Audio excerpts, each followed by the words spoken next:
अबू राजपुर वालो पंकज वस्त्र है आणि देखी जे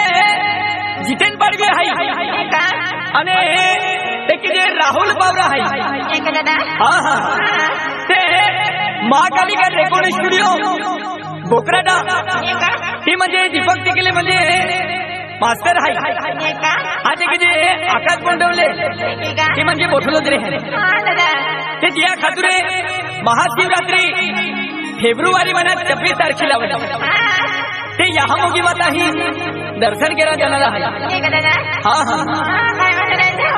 हा हा चल चल चल